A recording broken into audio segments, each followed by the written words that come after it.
सरकारचा एखादा मोठा निर्णय म्हणजे नेमकं काय असतं? एक दिवस मोठ्या थाटामाटात छाती ठोकून एखादी घोषणा करायची आणि दुसऱ्याच दिवशी दबावाला बळी पडून गुपचूप माघार घ्यायची? महाराष्ट्राचे परिवहन मंत्री प्रताप सरनाईक यांच्या रिक्षा आणि टॅक्सी चालकांसाठीच्या मराठी भाषा सक्तीच्या निर्णयाबाबत अगदी असंच काहीसं घडलंय. सुरुवातीला अत्यंत कठोर वाटणारा हा निर्णय रातोरात पूर्णपणे कसा बदलला गेला आणि त्या पडद्यामागे नेमकं काय शिजत होतं हेच आज आपण या विश्लेषणातून अगदी सविस्तरपणे डिकोड करणार आहोत. चला तर मग या संपूर्ण प्रकरणाच्या मुळाशी जाऊया, कारण हा प्रश्न खरंच खूप रंजक आहे. कालपर्यंत जो निर्णय मराठी अस्मितेच्या नावावर टाळ्या मिळवत होता तो अचानक मागे का घेण्यात आला? परिवहन मंत्री खरोखरच एखाद्या मोठ्या संपाला घाबरले होते की यामागे अंतर्गत राजकीय दबाव आणि वोट बँकेचं राजकारण सुरू होतं? आज आपण या सगळ्याची अगदी टप्प्याटप्प्याने चिरफाड करणार आहोत. हा सगळा गोंधळ नेमका कसा सुरू झाला आणि कसा संपला हे समजून घ्यायचं असेल ना, तर आधी या निर्णयाची टाईमलाईन समजून घेणं खूप गरजेचं आहे. मार्च महिन्याच्या शेवटी जो कमालीचा आक्रमकपणा दिसत होता तो एप्रिल संपेपर्यंत अचानक गायब कसा झाला? हा प्रवास खरंच थक्क करणारा आहे. आता या घटनाक्रमाकडे जरा नीट लक्ष द्या. सगळ्यात आधी 28 मार्च मंत्रालयात पहिली बैठक होते आणि विशेष म्हणजे पहिल्याच दिवशी पक्षाचे ज्येष्ठ नेते संजय निरुपम आणि वकील गुणरत्न सदावर्ते यांचा या सक्तीला कडाडून विरोध होतो. तरीही 14 एप्रिलला एक अत्यंत कडक परिपत्रक काढलं जातं. पण गंमत बघा, अवघ्या काही दिवसांत 23 एप्रिलला एक छोटी माघार घेतली जाते, जिथे सक्तीकडून थेट मराठी शिकवण्याच्या अभ्यासक्रमाकडे गाडी वळते. आणि शेवटी 28 एप्रिलला रिक्षा टॅक्सी संघटनांसोबतच्या मॅरेथॉन बैठकानंतर या निर्णयाला थेट 15 ऑगस्टपर्यंत मोठी मुदतवाढ दिली जाते. आता तुम्ही म्हणाल, या 14 एप्रिलच्या परिपत्रकात असं काय होतं? तर यातल्या अटी अतिशय कडक होत्या.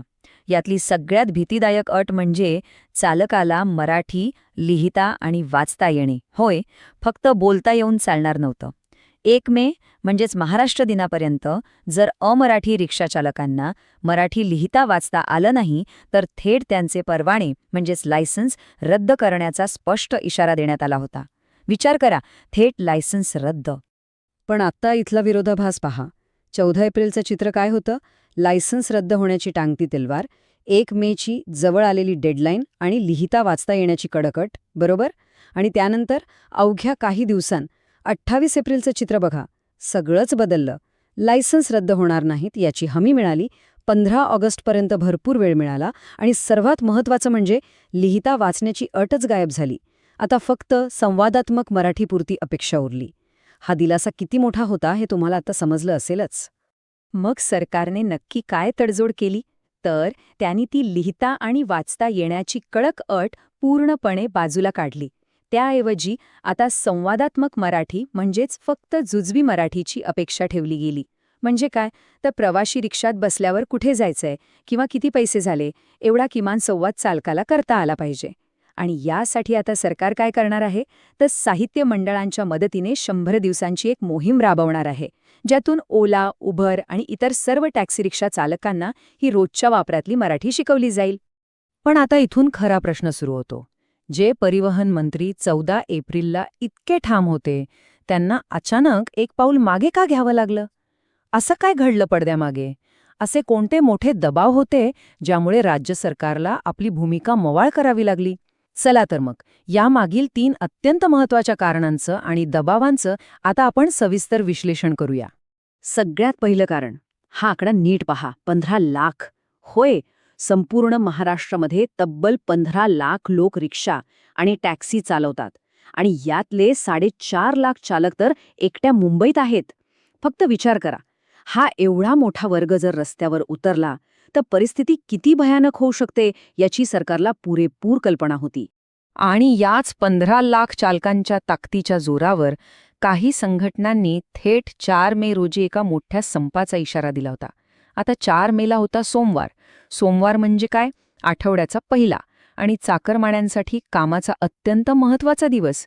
जर एवढ्या मोठ्या संख्येने चालकांनी संप पुकारला असता तर मुंबई आणि आसपासची सार्वजनिक वाहतूक व्यवस्था पूर्णपणे कोलमडली असती आणि त्यातून लोकांचा जो संताप उफळून आला असताना त्याचं थेट खापर सरकारच्या या मराठी सक्तीच्या निर्णयावर फुटलं असतं. संपाची भीती तर होतीच, पण दुसरं मोठं कारण होतं सरकारमधला अंतर्गत राजकीय संघर्ष. वकील गुणरत्न सदावर्ते यांचा तर सुरुवातीपासूनच विरोध होता. पण सर्वात मोठा धक्का तेव्हा बसला जेव्हा परिवहन मंत्री प्रताप सरनाईक यांच्याच पक्षातील म्हणजे शिंदे गटातील ज्येष्ठ नेते संजय निरुपम यांनी याला थेट विरोध केला. निरुपम यांनी चक्क पत्र लिहून या निर्णयाची अंमलबजावणी किमान 6 ते 12 महिने पुढे ढकलण्याची मागणी केली. आणि घरचाच विरोध असल्यावर सरकारला तो कसा दुर्लक्षित करता येईल? आणि आता तिसरं आणि कदाचित सर्वात निर्णायक कारण. हे सगळं प्रकरण अगदी अचूकपणे दर्शवतं की यामागे खरी गोम काय होती. ती गोम म्हणजे आगामी निवडणुका आणि व्होट बँकेचं गणित. इथे आपण मुंबई आणि महाराष्ट्रातल्या अत्यंत गुंतागुंतीच्या निवडणूक समीकरणांबद्दल बोलत आहोत, जिथे सत्ताधारी युतीला अमराठी मतदारांचा पाठिंबा गमावण्याची खूप मोठी भीती वाटत होती. या संपूर्ण गोंधळात भाजपची भूमिका खरंच पाहण्यासारखी होती. भाजपने सुरुवातीपासूनच या निर्णयावर पूर्णपणे मौन पाळलं. कोणत्याही मोठ्या नेत्यांनी यावर एक शब्दही काढला नाही. यामागचं राजकीय गणित अगदी स्पष्ट होतं. आगामी बीएमसी आणि इतर निवडणुकांमध्ये मिळणारी अमराठी वोट बँक त्यांना अजिबात दुखवायची नव्हती. मराठी आणि अमराठी मतांचं ध्रुवीकरण होऊ नये म्हणून भाजपने एक अतिशय सुरक्षित असं अंतर राखलं. आणि याच धोरणात्मक अलिप्ततेतून जो मूक दबाव निर्माण झाला त्यामुळेच सरनाईक यांना अखेर माघार घ्यावी लागली, असं विश्लेषक सांगतात.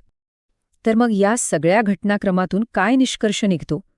जो मुद्दा सुरुवातीला इतक्या मोठ्या आवाजात मांडला गेला, ज्यावर मराठी अस्मितेच्या नावावर टाळ्या मिळवल्या गेल्या, तोच मुद्दा राजकीय सोयीनुसार अचानक गुंडाळून पुढे का ढकलण्यात आला? यामुळे एक साहजिक प्रश्न निर्माण होतो की हा खरोखरच मराठी भाषेच्या सन्मानाचा आणि अस्मितेचा विषय होता, की फक्त आगामी निवडणुकांची पार्श्वभूमी तयार करण्यासाठी वापरलेलं हे एक हंगामी राजकीय हत्यार होतं? आणि हाच तो महत्वाचा प्रश्न आहे जो आज राजकीय वर्तुळात विचारला जातोय. भाषिक अस्मितेसारख्या अत्यंत भावनिक मुद्द्याचा राजकीय बुद्धिबळातील केवळ एक प्यादं म्हणून असाच वापर किती काळ होत राहणार? तुम्हाला काय वाटतं? जर सरकारला भाषेसाठी खंबीर भूमिका घ्यायची नसेल तर यावर सर्वसामान्यांनी काय भूमिका घ्यावी? या संपूर्ण प्रकरणावर तुमचे विचार नक्की सांगा. खाली कॉमेंट्समध्ये नक्की चर्चा करा, जेणेकरून या अत्यंत महत्त्वाच्या विषयावर आपण अधिक सविस्तर संवाद साधू शकू.